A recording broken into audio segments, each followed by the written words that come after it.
them. Hello and welcome to Tales of the Uncharted Territories. We are your hosts, Kaki and Kay. And we are here with another episode, as we just said. Yeah, oh god, that was like smooth. Kay. Yeah. No, I absolutely love it. That's fantastic, yes. Easily top 40%. We have a nice story for you today. Submitted by one of our listeners. Mysterytour 7 sent us this one a while ago, but we had to sit on it until we'd seen 317, I think. Ooh, yes. yes. Oh, the choice. So, yes, the story is called Like Two Strangers by Pellucid. Yeah. Pellucid? How do you think? Pellucid? There's two L's. Pellucid, yeah, it could be Pellucid or Pellucid, I don't know. On Archive of Our Own, Like Two Strangers summarized, he had hoped this woman wouldn't get him killed.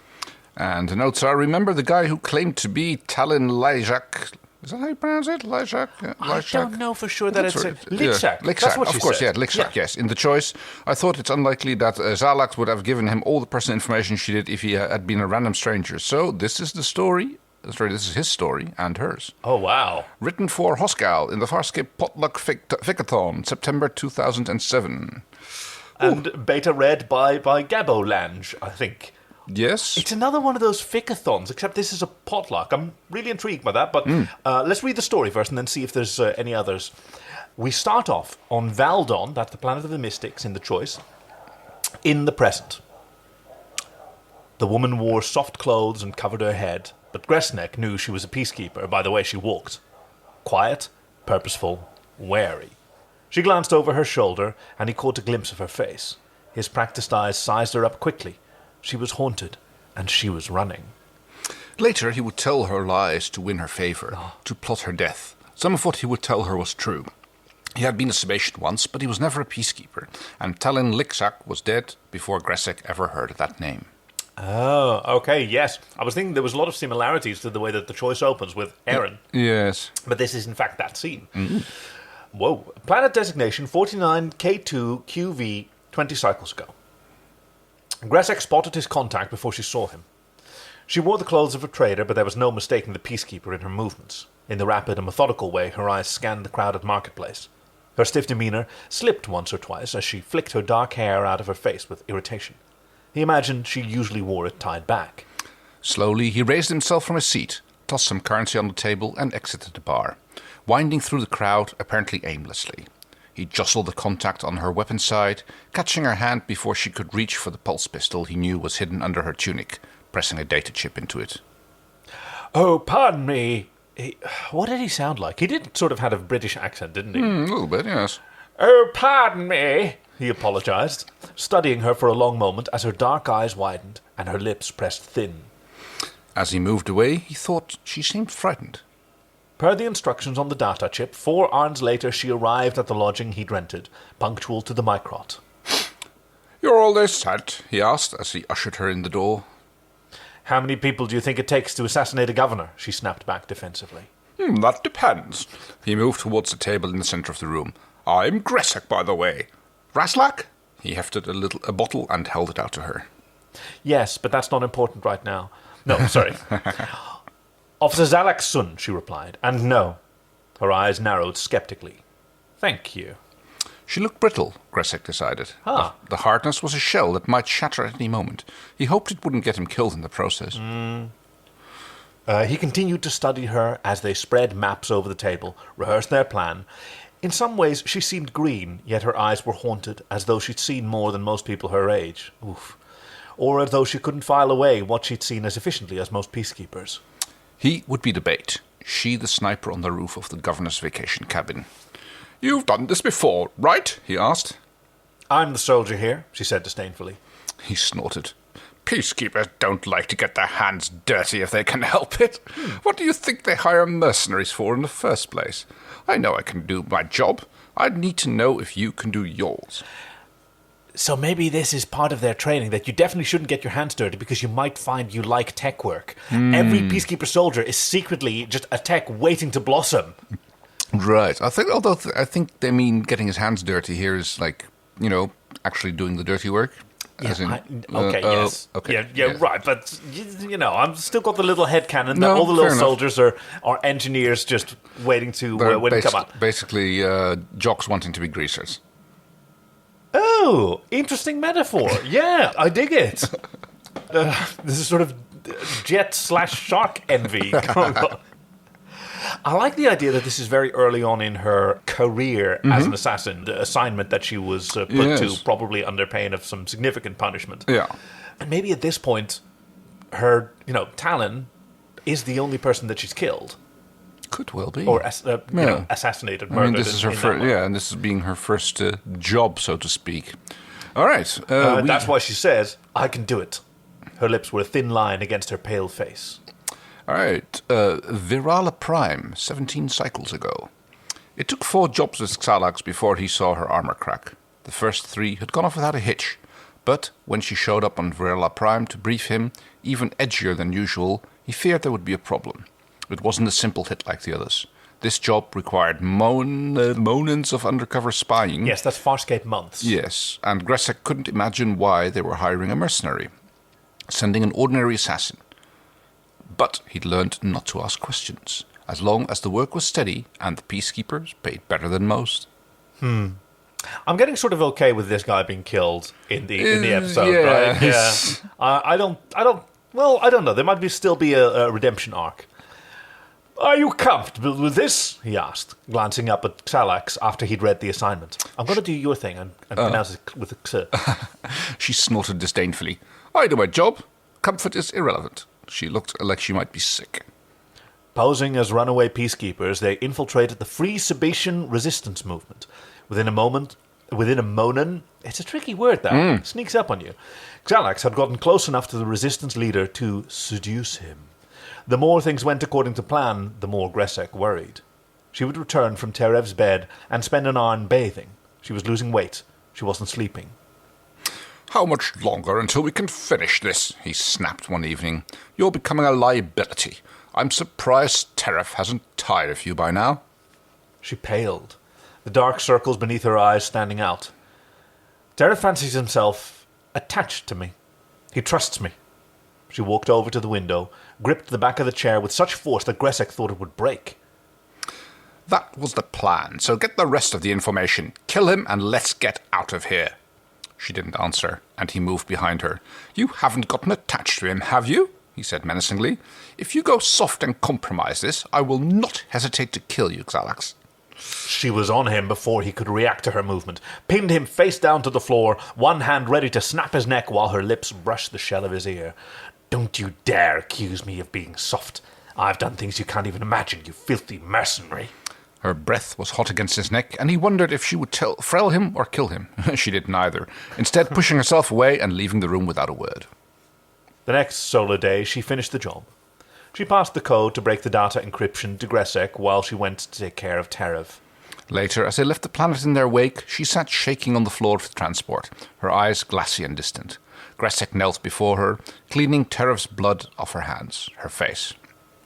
I'm sorry, she whispered, looking past him, speaking to no one. I thought peacekeepers weren't supposed to apologize, he replied. She became aware of him then, eyes focusing after a microt of confusion. Gressek, she said, almost a question. Good work today, he answered, standing up, walking back to the transport's controls. Uncharted moon at the edge of tormented space, 10 cycles ago. Ooh. I'm loving the names in Tormented this. space. So Right, we've got and like uncharted space and Virala tormented Prime. space and... Uncharted territories. So what else could we have? Oh, I've lost my place. I was looking up the other place. let's see. Tormented space. Yep, I got it. Mildly embarrassed environment. Oh yes, the sort of peaked environs. Oh yes. Ooh. The CBA fields. Yes, the Mift Nebula. I like that one. So yes, Uncharted moon at the edge of tormented space 10 cycles ago. Oh yeah, they were pinned down in a rickety building, more than a metra from Xalax's prowler. Scarrons closing in. Gressek retreated a bit under Xalax's cover fire, then returned the favor as she joined him behind an upturned table. Frell, she sighed. brushing away a stray piece of hair. Her jaw was less set than usual, and she pulled her bottom lip between her teeth. You wondered if this was what resignation looked like on her. At least we got the job done, he offered. She scowled at him. No thanks to you and your frelling genetic weakness. Ooh. She had been unabashedly horrified when she saw his disguise, and it surprised him. He knew all about peacekeeper xenophobia, but after 10 cycles and scores of jobs together, Xalax knew him as well. He expected as she knew anyone. Xalax knew him as well, he suspected, as she knew anyone. Somehow, he had expected her to understand. There was a problem half a cycle ago, he had explained. I needed to change my appearance. It's hideous, and you're a fool for doing it, she had retorted. Perhaps he had been a fool, he realized, because the disguise was about to get them both killed. They had a Kalish contact on this outpost who had calibrated the DNA sensor to ignore Sebastian's, but Gressek's muddled DNA set it off, sending the entire platoon after them. It was getting warmer, he realized. The Scarrans were deploying some sort of heat weapon. Xalax tugged off her jacket and muttered something under her breath. Now who's genetically weak? Gressek hissed at her. She glared at him. Frill you! The walls of the shelter had begun to smoulder, and Xalax was quickly succumbing to heat delirium. Gressek kicked out one of the boards near the ground and surveyed the scene outside. There was just enough of a gap that might allow them to get some covering brush in the direction of the prowler, but they'd have to move quickly. Get up, Xalax, he urged, yanking her upright. We've got to move! She was sweating and flushed, and her eyes struggled to focus on him. Talon? She croaked through a parched throat. You need to go. If they find us together... Xalax, he interrupted forcefully. It's Gressek. You need to get up. He pulled one of her arms around his shoulder and tried to make her stand. Talon? She asked again. Then, in a feat of strength that surprised him, grabbed Gressek's jacket in her fists and pulled him around to face her, speaking to him in incoherent gasps. Talon, I'm sorry. I'm sorry. I had to. They forced me to save Aaron. I'm sorry. Shh, he answered, running a hand along the side of her face to calm her. I know. It's okay, he lied. We've got to go now. A loud crack sounded overhead, and a burning roof beam came crashing to the floor, striking Xalax. Gressek jumped back, looked for a microt at her body sprawled on the floor. The skin along the left side of her face and neck was badly burned. Ooh. If she wasn't dead already, she would be soon. That's where it happened. Yeah. I'm sorry too, Xalax, he murmured, then turned, wriggled between the broken boards of the shelter, and fled. Oh, he left her behind. The plot thickens, yes. Valadon, present. Planet of the Mystics, yeah. Gressek spotted her on the street, limping through shadows on an artificial leg, and his eyes didn't trust what he saw.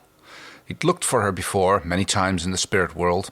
When he couldn't find her, he wondered if she hadn't had a soul. Huh. It hadn't occurred to him that she might not be dead. Wow. So he's gone full native. Yeah. He followed her, watched her follow the young peacekeeper he'd seen earlier that day. The young woman had reminded him of Xalax cycles and cycles ago. He laughed at the irony that Xalax herself should appear in pursuit. She sat at a table in the bar when he joined her without invitation. I thought you were dead, he said casually. While he, I guess, plucked a mandible out of his mouth. Oh, yes, yes. Her eyes widened for a moment in surprise, then narrowed as she recognized him. They say there are lots of dead people here, she replied coldly. She took a long swallow of Felip nectar. Did they send you to kill me? Peacekeepers? He asked, surprised. She looked terrible, but he had assumed it was a disguise, assumed she was on the job. The young woman her mark. I'm retired. I live here now, he explained. Oh, wow. She laughed sharply. Why the frell would anyone want to live here? She asked disdainfully. But I never did understand you very well, Gressek. He reached for her Felip nectar and took a sip. No, you wouldn't understand the appeal of a world full of ghosts, would you, Xalax? You're always running from yours. She looked at him sharply and snatched the bottle back. So, old partner, he began conversationally. Hey, old buddy, old pal. What brings you to my neck of the woods? Not on the job? He watched her study the bottle in front of her. A drop of condensation ran down the side, and she traced it with her finger. It is a job, she replied deliberately, but not for the peacekeepers. And you're going to help me? Her eyes snapped up to look at him. Old partner? Are you sure you can afford me? My services command quite a sum. That's why you live in a hellhole like this, is it? She said doubtfully. She reached into her jacket, tossed a handful of coins on the table. Consider that a down payment. Gressek nodded in agreement. So, what's the job? The peacekeeper girl? Zalax looked surprised for a Mycrot. Yes, her name is Erin. You'll get close to her, earn her trust. Tell her you're her father, Talon Litchak. She looked past Gressek, eyes seeming to focus on the wall over his shoulder. He watched her fingers tighten around the bottle she held, knuckles white. The names Talon and Erin rang in Gressek's ears. She's your daughter, he guessed, though it seemed strange to think of Zalax as anyone's mother. She's sharp, this one. Yeah. Her eyes fixed him carefully. Yes, she answered. Oh, I wonder why she's honest with him. She picked up the bottle, drained the rest of its contents. And Talon was my lover, her father. He died 20 cycles ago. I killed him. Gressek held her gaze and didn't allow the sudden understanding to show on his face. He had watched her kill countless people, had helped her do it. This death had been behind all of them. The root of the flashes of fear he'd caught on her face back in the early days, the instant before she pulled the trigger. And now you're going to kill her too, he said, his voice neutral. Erin is weak, she spat. She was a soldier, and she threw it all away. Everything I gave her. Oh. Cycles ago, Gressek kept expecting her to shatter under the weight of the secret she kept. He looked at her now and realized how wrong he had been. Instead, her hardness had built up, layer by layer, into a fearsome strength. Okay, he agreed. Tell me the plan.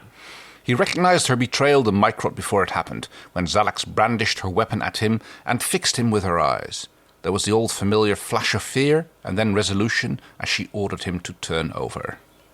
Even as he begged for his life, as he heard Erin beg for him, he wanted to look at Zalax. He wanted to watch her kill him.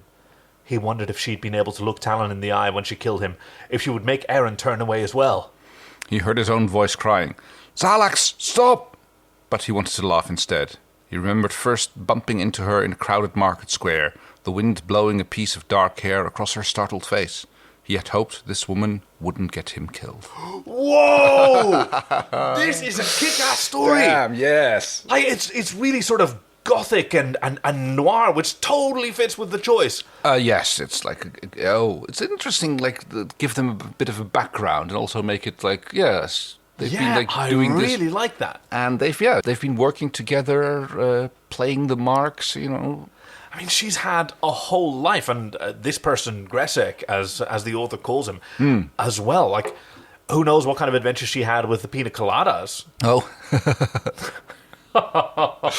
Yeah. Oh, dear. Just casually, racistly misnaming a species. Yes, the coladas, as I'm fully aware. Thank you to Mysterytour 7 for that submission. You can join us again next week as we dive back into the next episode of Farscape. And in the meantime...